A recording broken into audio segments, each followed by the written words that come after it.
Assalamualaikum warahmatullahi wabarakatuh. Jumpa lagi kita di podcast Waalaikumsalam. ID Wilayah Jawa Tengah. Sore ini kita kedatangan tamu yang luar biasa tentang fitofarmaka di Indonesia. Yang pertama kita perkenalkan dulu Dr. Nurwijaya, PhD. Beliau adalah pakar yang sudah sangat terkenal, tentu saja teman Jawa sangat tahu ya beliau kiprahnya di dunia herbal dan farmako. Yang kedua dari Bapak James, beliau adalah Associate Product Manager dari PT Dexa Medica. Kemudian Dr. Budi Palarto, spesialis obstetri ginekologi. Apa hubungannya ya? Ternyata beliau adalah ketua pelaksana dari seminar fitofarmaka yang akan besok diselenggarakan hari Sabtu. Nah, sekarang kita akan mulai dulu dengan Dr. Nurwijaya. Dokter, bagaimana nih yang sebenarnya dimaksudkan dengan fitofarmaka, kemudian di bawahnya itu ada apa, itu bagaimana Dok? Ya, Bu Reni. Jadi pengertian di masyarakat itu fitofarmaka agak mendua gitu ya. Jadi kalau kita lihat dari sisi bahasanya, fitofarmaka itu kan berarti sediaan untuk pengobatan yang berasal dari alam, fitofarmaka. Tetapi sebetulnya di Indonesia, fitofarmaka mempunyai terminologi khusus, yaitu obat sediaan yang berasal dari alam, sudah diuji keamanan dan khasiatnya pada hewan, dan sudah diuji keamanan dan khasiatnya pada manusia, sehingga sudah setara dengan pengujian untuk obat modern. Jadi sebetulnya fitofarmaka itu kalau di Indonesia adalah obat herbal yang sudah setara dengan obat modern dalam hal khasiat dan keamanannya. Jadi sebelum menjadi fitofarmaka itu bagaimana prosesnya supaya menjadi fitofarmaka? Ya, jadi untuk menjadi fitofarmaka ada dua pendekatan. Satu, bahan yang berasal dari tradisional, sudah dipakai turun-temurun secara empiris, itu nanti, atau kita kenal sebagai jamu, itu nanti bisa diteliti khasiat dan keamanannya pada hewan, kemudian menjadi obat herbal terstandar. Sudah boleh dipasarkan, tetapi kalau mau lebih meningkat lagi, diteliti pada manusia dengan uji klinik seperti obat modern untuk menjadi fitofarmaka. Ada pendekatan kedua, yaitu produk yang bukan empiris tradisional. Misalnya kita kenal suatu saat mungkin ada ekstrak kulit manggis, ekstrak kulit durian, kan tidak ada tradisionalnya, tidak ada dipakai. Nah, kalau untuk yang itu nanti harus diteliti pada hewan, tidak boleh menjadi OHT, tapi harus diteruskan dengan uji klinik pada manusia untuk menjadi fitofarmaka. Tapi intinya fitofarmaka itu berarti sudah memenuhi kaidah-kaidah sebagai obat yang boleh dipakai oleh dokter, masyarakat ataupun yang lain. Nah itu Dok, kenapa harus dibedakan? Karena sama-sama sudah punya izin edar ya Dok, sama-sama itu. Sekarang kita beralih ke Pak James ya, di Dexa Medica nih bagaimana dengan kondisi produksi yang memilih fitofarmaka, kemudian berapa lama selama ini prosesnya, mungkin bisa ceritakan Pak James? Ya, baik, terima kasih banyak dokter. Ya. Jadi kalau untuk di PT Dexa Medica sendiri, memang owner kami memiliki visi yang sangat besar Dok, di mana di sini melihat bagaimana kebijakan daripada Kementerian Kesehatan untuk menyetarakan sistem-sistem pengobatan tradisional di Indonesia agar kita memiliki sistem yang sangat sepadan juga, seperti juga dengan kita belajar daripada China, daripada Jepang, dan seterusnya, memiliki pengobatan herbal yang sudah terstandar, yang sudah tersertifikasi, dan sudah dapat digunakan oleh tenaga kesehatan seluruhnya. Jadi PT Dexa Medica sangat memiliki visioner sangat tinggi, dan produk-produk daripada PT Dexa Medica tentunya sudah kami lengkapi juga dengan evidence-based medicine. Dan sebab itu terdapat 6 fitofarmaka dokter yang sudah PT Dexa Medica produksi dan menjadikannya sebagai salah satu produsen farmasi yang memiliki fitofarmaka terbanyak dokter di Indonesia.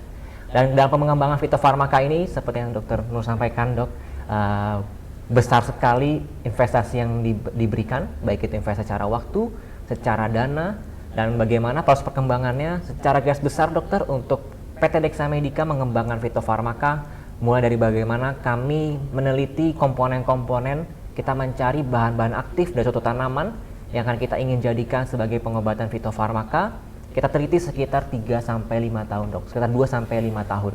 Dan ketika kita sudah teliti sekitar 2-5 tahun, kita lanjutkan kembali ke dalam pengujian praklinik daripada komponen-komponen tersebut seperti sampaikan oleh Dr. Nur pada hewan-hewan uji dan semacamnya.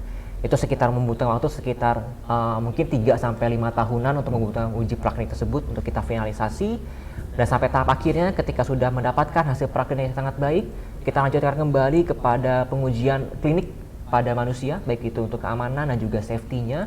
Itu membutuhkan waktu sekitar bisa mencapai 5-10 tahun untuk pengujian kliniknya untuk satu komponen obat fitofarmaka. Jadi untuk mendevelop suatu produk fitofarmaka ini membutuhkan kira-kira waktu sekitar 8 sampai sekitar 10 tahun lebih untuk mendevelop produk-produk ini. Dan kalau misalnya memang semuanya berjalan cepat, paling tercepat sekitar 5 sampai 8 tahun ini kita bisa jadi fitofarmaka. Tapi rasanya agak jarang ya dok ya. Yeah. Karena dalam perjalanan waktu akan ada baik tektokan antara farmasi, antara Badan POM yang mengevaluasi, antara Badan Kemenkes yang juga memantau bagaimana penelitian itu berjalan. Jadi membutuhkan waktu yang sangat banyak, dan tentunya satu produk fitofarmaka itu membutuhkan investasi miliar-miliaran dalam produksinya. Ini seperti demikian Dr. Eni. Ya, terima kasih James. Menurut Dr. Nur Wijaya nih, bedanya nih sama yang di TCM ya, Traditional Chinese Medicine, itu apakah juga fitofarmaka atau bagaimana dok? Iya, jadi sebetulnya yang kita sebut fitofarmaka di Indonesia itu adalah harusnya produk yang sudah melalui proses seperti tadi, dan waktu diregistrasikan ke Badan POM sudah dievaluasi, dan kemudian nomor registrasinya itu diawali dengan FF, fitofarmaka. Nah, tetapi banyak produk asing yang masuk ke Indonesia karena dia berasal dari obat alam, mereka menyebutnya itu sebagai fitofarmaka. Padahal itu bukan. Tidak semua produk herbal itu sudah diuji khasiat dan keamanannya pada manusia. Jadi termasuk TCM yang dari India, Ayurveda dan lain-lain, itu bukan fitofarmakanya Indonesia. Itu fitofarmaka dalam pengertian obat bahan alam. Yang di Indonesia itu ada 3, ada jamu, ada obat herbal standar, dan ada fitofarmaka. Jadi selama ini kalau banyak ya di negara kita itu, misalnya kayak Sinsei, dia membawa TCM gitu ya dok ya, dan mengklaim juga untuk bisa mengobati ini itu ya sesuai dengan diagnosis Sinsei gitu ya. Kira-kira untuk perkembangan di Indonesia itu seperti apa dok? Karena kan bagaimana sih dengan potensi bahan alam? Kalau di Cina kan Traditional Chinese Medicine menempati porsi yang sangat tinggi ya dok, bahkan 60% dari kekayaan negara dari TCM tersebut. Iya, jadi sebetulnya justru prospek fitofarmaka kita lebih besar. Kenapa? Karena produk Indonesia yang kita sebut fitofarmaka itu tidak ada campuran bahan kimia murni. Beda dengan yang di TCM di Cina. Di sana boleh. Jadi boleh. Campur paracetamol gitu boleh ya dok? Boleh. Di Indonesia itu masuk kategori kemarin yang ditarik dari peredaran ya, sebagai jamu ilegal ya. Jamu ber-BKO itu kan tidak boleh. Nah, sehingga dengan kecenderungan kita back to nature itu, tentu masyarakat kita ingin sesuatu yang alami, bukan sesuatu yang pada bahan kimianya seperti itu. Nah, jadi, mimpi Indonesia itu luar biasa ya dok ya? Betul. Itu sebenarnya gini dok, kalau di luar negeri dok ya, di Cina tuh kan mereka sebenarnya masih banyak yang belum fitofarmaka ya dok. Kalau contohnya nih dok, yang di dunia ini yang punya fitofarmaka itu terbanyak di mana dok? Yang betul-betul uji klinik? Iya. Rasanya Indonesia ya Pak ya. Karena mereka uji kliniknya kan bukan uji klinik sesuai peraturan uji klinik kaidah untuk obat, kaidah-kaidah bahan itu ada uji klinik fase 1, fase 2, fase 3 dan seterusnya. Tapi yang mereka sebut uji klinik kan sebetulnya bukan uji klinik dalam pengertian kalau bahasa Inggrisnya itu clinical trial, tapi lebih sebagai clinical practices, artinya sudah pernah dipakai pada manusia. Oh, testimoni gitu ya. Testimoni. Meskipun juga diuji eksperimen, tetapi karena tidak memenuhi kaidah-kaidah clinical trial, uji klinik fase 1, 2, 3, tentu evidence base-nya menjadi rendah. Oh, bahkan mungkin tidak ada evidence base. Tidak ada evidence base-nya, itu level level gitu ya, Dok. 5. Jadi kalau uji klinik ini dok, tadi kan ada yang fase hewan, ada yang fase manusia. Ya. Nah, kalau fase-fase itu kan ada yang kemarin kan kayak musim COVID kemarin kan agak Ya. gitu ya dok, masalah fase 1, 2, 3 gitu ya dok. Ya. Itu gimana dok? Apakah sama dengan itu dok? Ya, jadi untuk semua obat pertama harus dibuktikan dulu bahwa obat itu atau herbal tadi aman pada waktu diuji pada hewan dan berkhasiat. Uji toksitas ya dok Uji ya? toksisitas dan Ya. uji efikasi. Efikasi. Ya. Dengan ada 3, safety, efikasi, dan mutu standar. Itu yang ada di fase Berstandar. Itu pada binatang. pada klinik yang animal Ya, research. pada animal research. Ya. Nah, kalau itu ternyata sudah terbukti aman dan bermanfaat, kemudian bisa dilanjutkan ke uji klinik, clinical trial pada manusia. Ada 4 fase. Fase 1 dia diuji coba dulu pada manusia sehat. Manusia sehat. Ya, Iya. sebetulnya itu bukan untuk menguji khasiatnya, tapi untuk menguji keamanannya. Kalau orang sehat minum itu, muncul efek samping enggak? Wah, mau ya dok ya maksudnya ya dok ya. Dibayar mahal. Bayar mahal. Oh, iya. Udah bayar aja siapa tahu. Banyak ya, mahasiswa yang mau itu, Bu. Oh, mahasiswa ya dok. Itu Berapa lama tuh dok? kalau itu cepat, karena uji klinik fase 1 itu biasanya hanya sekitar pada 20-30 orang. Iya. Jadi sebetulnya setahun aja selesai itu, enggak nyampe. Itu apa dok yang diteliti itu efek samping Bahannya mana tadi. saja? Enggak maksudnya Semua. ya? Oh dari Baik HEPA. profil labnya Heeh. maupun biokimiainya, semuanya yang berhubungan ya. Tapi satu orang habisnya banyak ya dok ya itu. Banyak. Banyak. Berapa Dan, dok kira-kira? Dok? dan harus diasuransi. Di asuransi Oh, juga. besar. Dan mau ya lagi uji coba. Ya, sebagai gambaran bisa untuk hidup setahun. Setahun. Ethical clearance-nya keluar ya dok. Ethical clearance keluar selama mengikuti kaidah tadi. Jadi sudah diuji pada manusia, terstandar, Ada nanti hewan akan ya. dievaluasi ya. Nah, uji klinik fase 1. Ya. Kalau sudah terbukti aman, Ada orang sehat. ya, kemudian dilanjutkan dengan uji pada orang sakit sesuai indikasinya. Oh gitu. Misalnya kalau untuk hipertensi ya kita uji coba pada pasien hipertensi. Berapa orang tuh dok? Itu sekitar 200-an orang. 200 Ya. kali laboratorium berapa? Iya, itu yang bikin lama ini. Ya. Yang perlu investasi besar. Itu berapa lama tuh dok? Nah, tergantung. Tergantung. Iya. Minimal berapa? Kalau indikasinya mudah, misalnya hipertensi, hipotensi, beberapa parameter kimia yang berhubungan tidak terlalu banyak. Sebulan, Tapi 2 kalau bulan ya yang berhubungan dengan metabolisme, misalnya untuk DM dan macam-macam, wah itu kan banyak parameter yang harus Harus amati. diukur secara berbulan-bulan mungkin ya dok ya? Bertahun. Tahun ya dok ya, Iya. tahun. Nah, kalau itu ternyata aman dan terbukti bermanfaat, harus dilanjutkan dengan uji klinik fase 3. Kepada Yaitu pada manusia juga, tapi dalam jumlah yang lebih banyak dan di banyak tempat. oh berarti berapa orang tuh dok kira-kira dok? Minimal tuh dok. Kalau di Indonesia sekitar 300-500 sudah diizinkan. 300 orang guys. 300 Dan di orang. banyak tempat intinya, Bu. multi place ya. Multiplex. Karena untuk melihat jangan-jangan variasi genetik berpengaruh. Oh gitu. Papua, Jawa, Iya. Sumatera gitu ya dok ya. Betul. Nah, setelah Sebaran. lolos uji klinik fase 3, obat ini baru boleh dijual di Indonesia. Seperti punyanya Dixa itu data uji klinik fase 3. Tapi itu pun sebetulnya dia belum lolos uji klinik fase 4. Apa itu dok fase 4? Yaitu setelah obat itu dijual di masyarakat, Iya. dia harus diamati yang kita kenal sebagai monitoring efek samping obat tradisional atau obat Esot. selama Mesot, kira-kira ya. 20 tahun. Mesotnya 20 tahun dok. Mesot. Nah, Iya. Sampai jumpa bentar lagi James. Nah, sampai sekarang belum ada itu farmaka yang seperti itu karena baru beberapa tahun. Itu apa Indonesia tuh sebenarnya mandiri seperti itu? Apakah meniru di negara lain atau gimana dok? Kalau untuk evidence based tahapan-tahapannya kita harus mengikuti kaidah-kaidah ilmiah secara internasional. Iya. Jadi pengujian kita itu akan diterima di semua negara di lain yang mengikuti ini. Tetapi nanti justru yang lebih penting adalah bahan bakunya itu harus mengikuti aturan-aturan yang ada di negara tersebut. Jadi misalnya di Indonesia untuk menjadi fitofarmaka, ramuan obat ramuan jamu atau obat herbal tadi maksimal 5 tanaman. Kalau lebih dari itu, misalnya ada produk antangin, tolak angin, itu kan sampai 10 lebih ya dok ya? Mereka tidak bakal jadi fitofarmaka. Oh. Jadi mentoknya di obat herbal terstandar.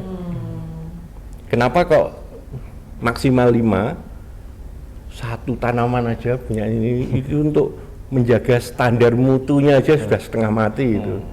Apalagi 5, waduh itu berat. Makanya kemudian dipersyaratkan maksimal 5.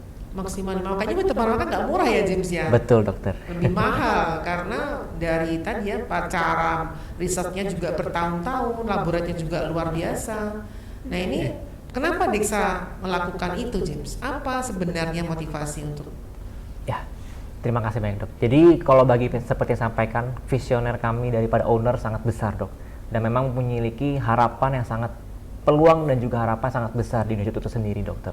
Dan memang sekarang pemerintah pun juga sudah sangat membangun dan juga sangat mendukung kebijakan-kebijakan daripada fitofarmaka ini, seperti ada percepatan satgas-satgas fitofarmaka yang sudah dikerahkan oleh Kementerian Kesehatan untuk membantu mempercepat proses ini. Oleh sebab itu PT Dexa Medica beranggapan sebagai perusahaan farmasi kita harus memiliki suatu kewajiban untuk kita bisa memberikan semacam etalase nih bagi pasien-pasien, bagi dokter-dokter, bahwa selain produk-produk modern, kita juga menyediakan suatu produk-produk yang berbasis daripada tradisional, tapi sudah selayaknya daripada PT Dexa Medica yang sangat berbasis daripada riset, kita juga lengkapi dengan data-data penelitian yang ada dokter.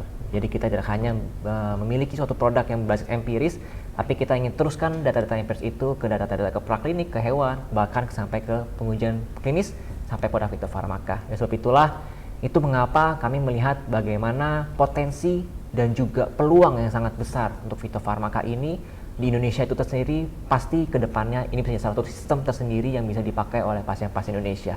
Karena jika kita melihat, sebetulnya banyak sekali pasien-pasien masyarakat di Indonesia juga percaya dengan pengobatan tradisional.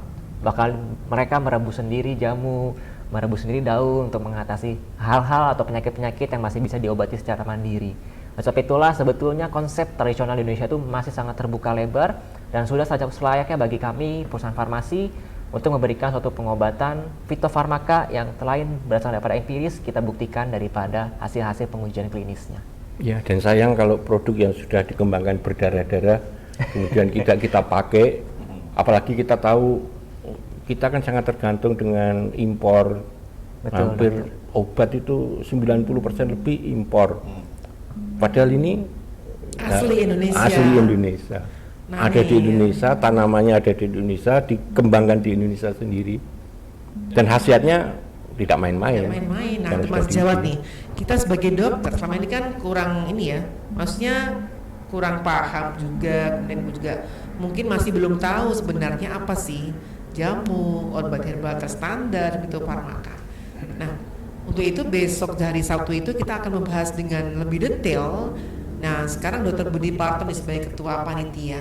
Maksudnya bagaimana dok? Apakah nanti ada keseriusan hasilnya itu kan nanti sebenarnya ada semacam kayak mungkin sebagai prasolusi lah, sebagai kesepakatan.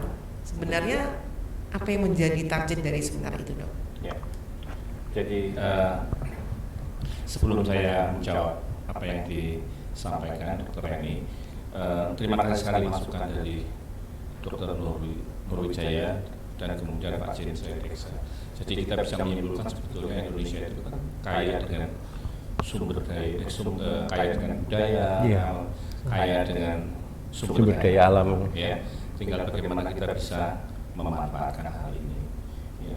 Dan pemerintah sendiri kita tahu bahwa pemerintah bertekad atau mendorong untuk memanfaatkan sumber daya yang ada di Indonesia.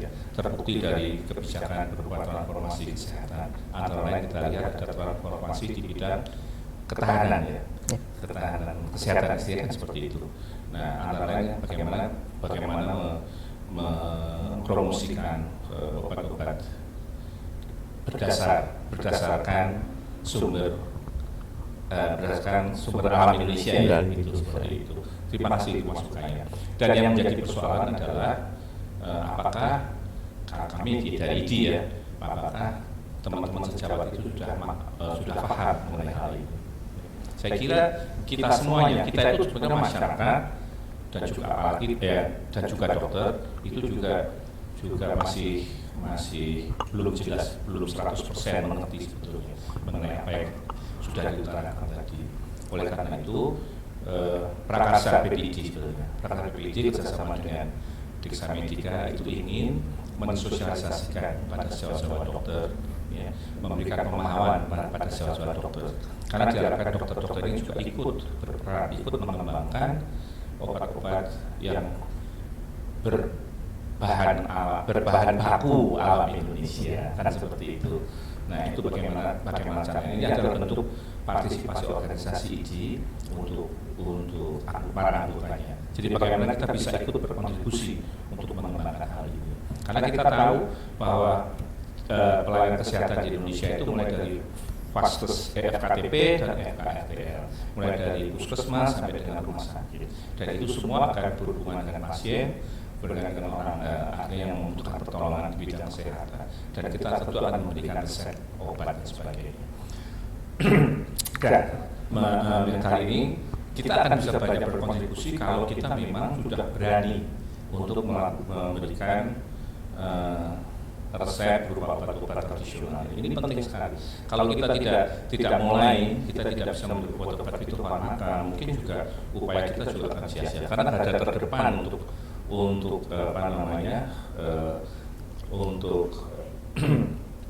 pengembangan obat-obat ini, obat-obat tradisional ini atau obat-obat fitofarmaka ini adalah pada teman-teman kita yang ada di garis depan.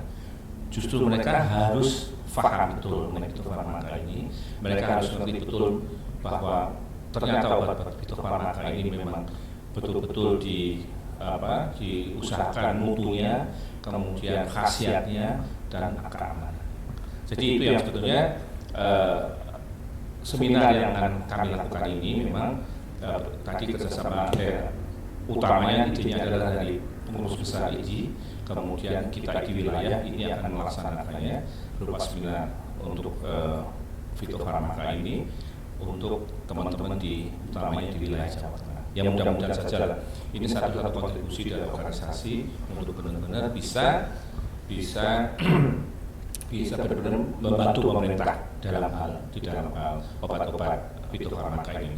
Dan satu hal ya, kita nanti juga mohon dukungan pemerintah karena mudah-mudahan pemerintah juga bisa karena kan dikatakan obat ini masih relatif mahal dan kebijakannya juga tidak bisa sepotong-potong. Kita harus secara komprehensif. Jadi tidak hanya mendukung bagaimana aturan regulasi penting ya, regulasi mengenai fitofarmaka ini penting, kemudian juga bagaimana produksinya sesuai dengan standar, dan yang lebih penting lagi adalah bagaimana obat ini bisa sampai ke masyarakat, karena kita tahu bahwa 80-90% sekarang kita adalah pelayanan kesehatan ini ada dalam sistem pembiayaan yang namanya JKN ya, dengan peran BPJS di sini kan seperti itu. Oleh karena itu diharapkan juga nanti ada kebijakan-kebijakan yang bagaimana sih obat-obat fitofarmaka ini bisa masuk Fornas ya. Jadi bisa masuk Fornas dan betul-betul bisa di-cover oleh BPJS, itu harapan seperti itu. Iya, terima kasih Dr. Budi. Sekarang terkait dengan peran dokter ya, para sejawat mungkin pengen tahu sebenarnya posisi kita sebagai dokter itu di mana sih di industri fitofarmaka ini maupun di jamu dan di herbal. Mungkin Dr. Nurwijaya bisa menjelaskan. Jadi teman sejawat sebagai dokter kadang-kadang ada yang ragu-ragu ya mau pakai herbal, mau pakai fitofarmaka, ragu-ragu.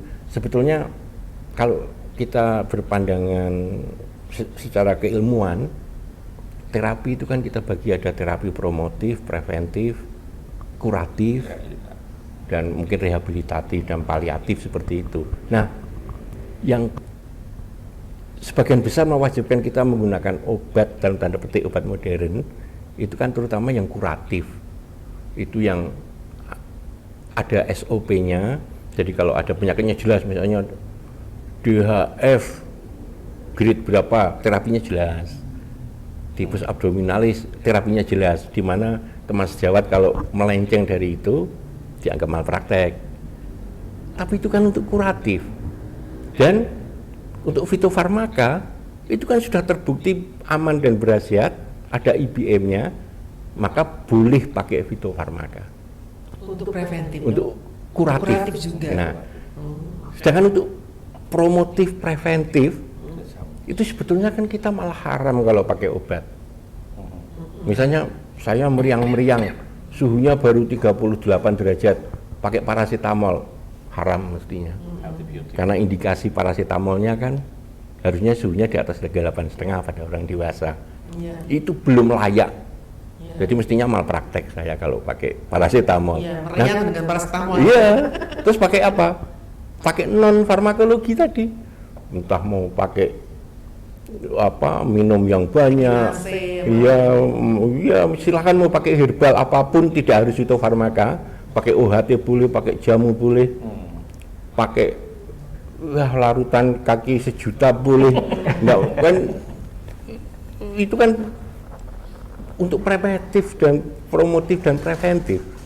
Yang justru kalau kita pakai obat justru malah salah. Jadi dokter boleh dok meresepkan jamu sama OHT itu ya dok ya? Sangat boleh. Sangat buat teman-teman nih, jangan sampai salah persepsi ya, bahwa dokter tuh menegakkan diagnosis kemudian juga bisa meresepkan OHT, jamu maupun fitofarmaka, itu bebas Ya, ya dok ya? tergantung kegunaannya. Iya. Kalau untuk kuratif hanya fitofarmaka yang boleh. Tetapi kalau untuk promotif, preventif dan lain-lain, paliatif apalagi misalnya, itu mau pakai jamu boleh, pakai susu kuda liar boleh, pakai apapun kan boleh. Iya. Itu hanya sebagai terapi, bukan terapi yang sesungguhnya dalam petik kuratif ya. Oh, iya. Tidak ada SOP-nya harus pakai itu, justru haram kalau pakai obat. Jadi untuk klaim dari fitofarmaka itu boleh untuk mengobati ya dok ya? Ya. Berarti ya? Ya. Nah tuh bisa diganti tuh ya sama produk-produk fitofarmaka yang Ya, selama memang ini beredar. Sudah ya. Sudah. Memang bisa mereplace ya, Ya. untuk obat-obat yang selama ini banyak yang tersangka gangguan di mana-mana. Hanya misalnya kalau yang OHT, obat-obat standar dan jamu, itu di situ leafletnya tertulisnya kan tidak boleh untuk mengobati. Tapi Ya. mungkin hanya membantu. Membantu klaimnya sebagai obat pendamping. ajuvan ya dok ya. Ajuvan, Ya. ya. Nah di sini nih teman-teman mungkin bisa tidak usah cemas ya, bahwa sebenarnya dokter itu it's okay lah dia praktek dengan menggunakan jamu dan menggunakan herbal terstandar, itu nggak masalah, dan kita juga bisa membuka juga untuk ranah dari preventif tadi. Tidak perlu kita hanya ranahnya tidak hanya kuratif ya dok ya. Ya. Dan bagaimana nih dok dengan posisi dengan yang selama ini banyak muncul ya konflik dengan misalnya dengan nakes, itu bagaimana dok? Iya. Ya, nakes tenaga kesehatan tradisional. Jadi nakes itu adalah tenaga kesehatan tradisional. Ini bagaimana dok? Iya, jadi sebetulnya Kemenkes itu sedang mengembangkan jalur pengobatan untuk yang penggunaan obat tradisional itu yang bukan oleh dokter, bukan oleh dukun, Ya. tetapi mereka yang sudah dididik untuk sebagai pengobat tradisional. Istilahnya bukan pengobat ya, tapi sebagai penyehat tradisional, Nakestrat, ya. nakestrat, Ya. ya. Nah, mereka punya cara diagnosis sendiri, pakai formularium sendiri, tapi itu bukan ranahnya kita sebagai dokter. Nah, kita sebagai dokter tentu untuk diagnosis ya kita mendiagnosis sesuai cara kita sebagai dokter ya. Iya, iya, iya. Bukan cara pegang yang tangannya lain, ya. dan lain-lain. Tapi untuk mereka kan boleh karena mereka punya ilmunya. Berarti nggak ada SOP-nya dok ya? Ada SOP untuk mereka. Kalau mereka punya SOP juga sama dokter kena Iya, kena sama di komisi etiknya. komisi etik. Sekarang ini sudah ada belum dok komisi etik nakestrat? Nakestrat sudah ada. Sudah ada. Cuma memang belum banyak ya. Jadi di pengembangan sampai tahun kemarin itu sudah ada S1, dulu ada D3, kemudian naik jadi D4 karena sebagai praktisi ya dia ya. Nah sekarang sedang dirintis ada 2 universitas S1 nakestrat. Mungkin pengen niru kayak Sinsing gitu ya dok ya? Betul. Jadi nanti untuk S1 nakestrat tadi itu sama seperti kalau dokter itu esket ya, sarjana kedokteran. Tapi itu Profesi nakestrat? Nah, nanti setelah itu kalau mau praktek mandiri, Iya, dia harus ikut program profesional kesetaraan. profesi. Iya. Itu berarti kita meniru atau memang bikin sendiri, misalnya kayak di Cina itu bagaimana dok? Mereka juga Iya. punya seperti dokter herbal gitu Iya, betul, betul. Kurikulumnya juga kurikulum herbal gitu kan? Kurikulum herbal dengan modifikasi versi kita ya. Oh begitu dok. Dan sekarang sudah ada ini loh Bu, sudah ada buku keilmuannya, sudah ada Oh, iya. ubor rampingnya itu sudah ada. Nah kalau misalnya seorang dokter nih, saya kok nggak ini ya, nggak begitu intens dengan ilmu-ilmu yang, padahal dia udah dokter nih ya. Ya. Kemudian dia ingin menjadi dokter herbal tadi gimana dok? Ya harus belajar lagi. Dari semester 1 atau? Karena kalau kita lihat kurikulumnya kemarin, untuk semester 1, 2, 3 sama seperti dokter, ada anatomi, fisiologi dan lain-lain. Sama ya dok? Ya, tapi begitu di semester-semester berikutnya Iya. lebih ke arah praktek sebagai pengobat tradisional tadi. Itu berarti mungkin menggunakan radar apa gitu? Enggak, pakai modern Bu, Modern. jadi enggak bukan yang aneh-aneh. Oh gitu ya dok ya. Jadi Misalnya aku ya, dok, ya? ya misalnya akupuntur Iya. misalnya ya, kan pakai titik-titik akupuntur dan lain-lain, itu ada nakestratnya ada.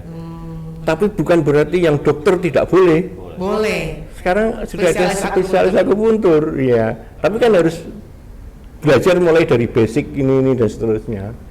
Oh berarti kalau misalnya dokter mau menjadi seorang pengobat tradisional, tadi berarti dia misalnya tadi kan ada spesialis akupuntur nih dok. Ya. Apakah nanti akan dimunculkan nih spesialis herbal gitu misalnya? Ya, rencananya begitu. Jadi tapi dokter dulu ya dok ya? Dokter dulu. Dokter dulu. Basicnya dokter. Baru Tapi nanti spesialis. posisinya beda dengan nakestrat ya Bu ya. Oh gitu. Karena dok. dasar keilmuannya adalah kedokteran modern, Dokter sama kedokteran. anatomi, fisiologi, kemudian apa itu cara-cara diagnosisnya kan seperti sebagai dokter dia. Iya iya iya. Hanya modalitas terapinya. Tidak harus pakai obat, boleh pakai akupuntur, boleh pakai ya sesuai tadi indikasi. Kalau kuratif dia sebagai dokter harus sesuai SOP yang ada. Tapi untuk promotif, preventif, paliatif ada cara lain. Tidak Ya harus sudah pakai mentok nggak ilmu bisa gitu. terapi dengan ilmu Iya. kedokteran, nanti bisa beralih ke ilmu yang komplementer ya dok ya. Ya. Nah ini nih buat BPJS ya, kita bagaimana sih sebenarnya posisi untuk preventif? Kalau di luar negeri kan misalnya guru reiki, guru yoga ataupun tadi ya terapi-terapi itu masuk ke jaminan asuransi negara itu ya dok. Iya. Kalau di Indonesia mungkin Ya, belum ya dok sebetulnya kalau kita mau jujur, ya. Iya.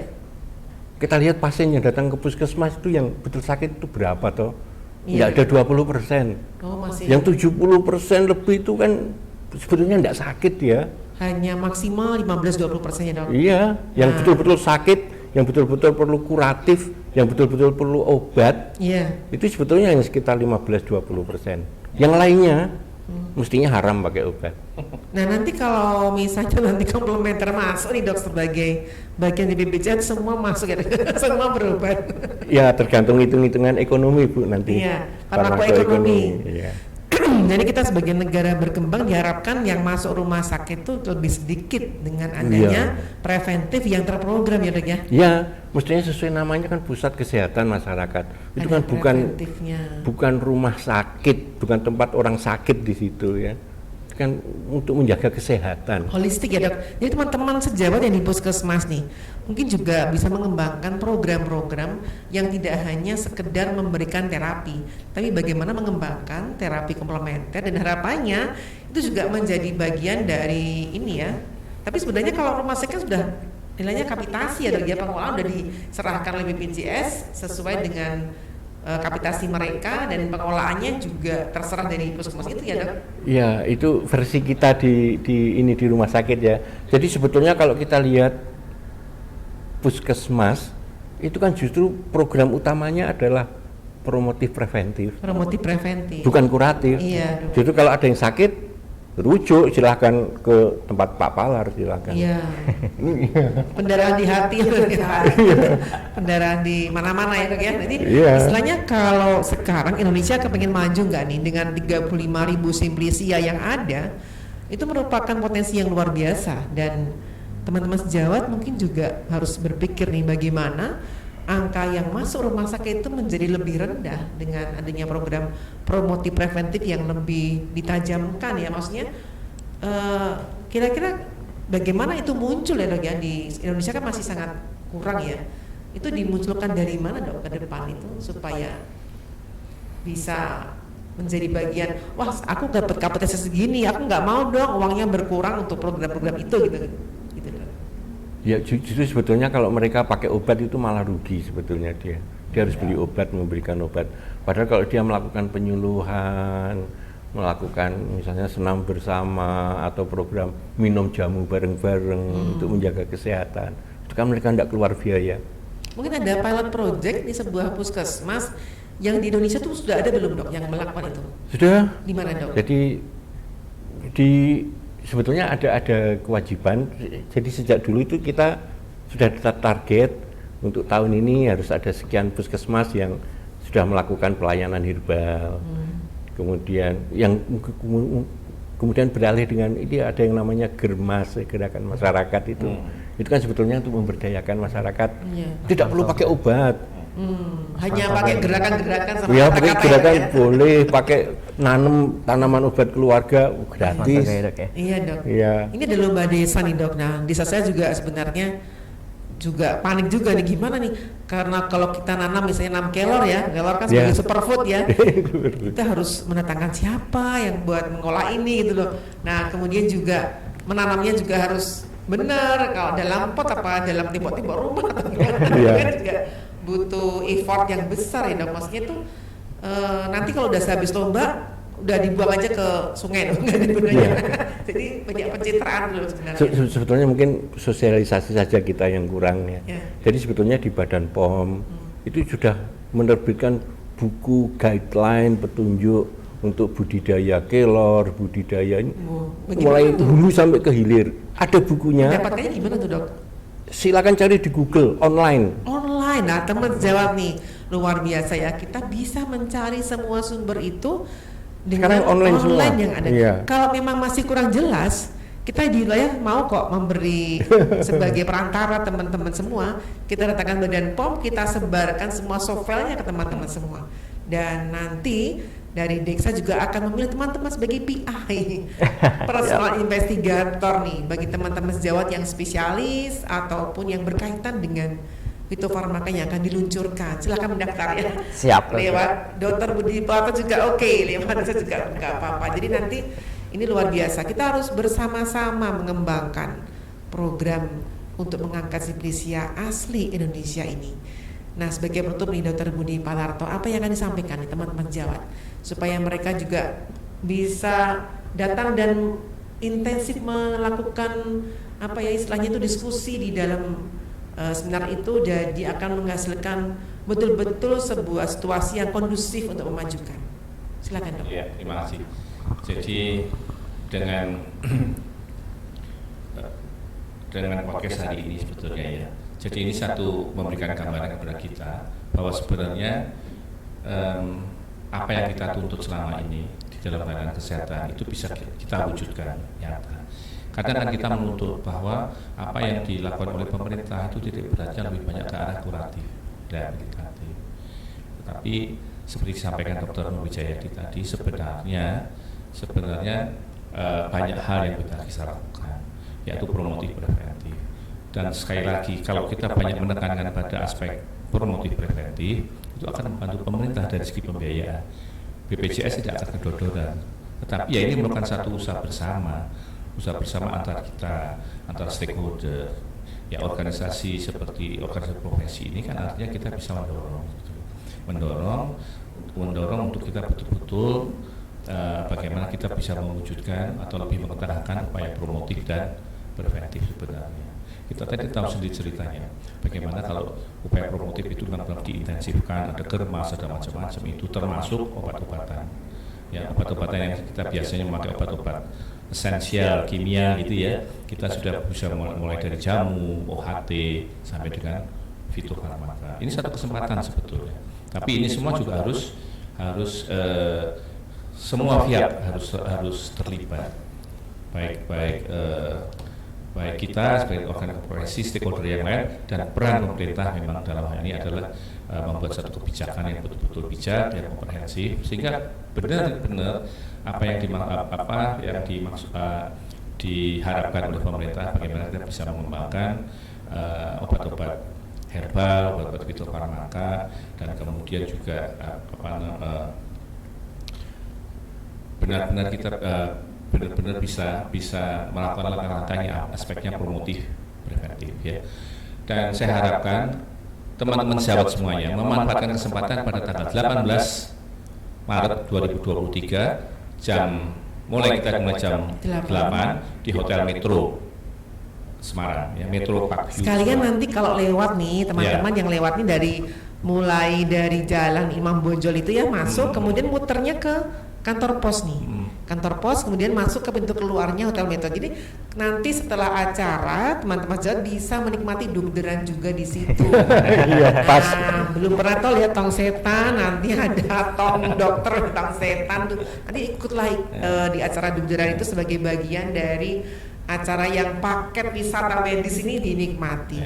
Dan satu lagi, mungkin kalau kita dengar fitofarmaka, karena kadang-kadang kita kurang paham, itu seakan-akan tidak menarik. Tapi pengalaman begitu kita masuk ke dalam diskusi fitofarmaka itu akan menarik, karena itu akan langsung berkaitan dengan pekerjaan kita sehari-hari. Apalagi dalam aspek tadi, bagaimana kita bisa melaksanakan promotif preventif. Karena saya percaya bahwa sebagian besar sejawat itu ada di garda terdepan di FKTP.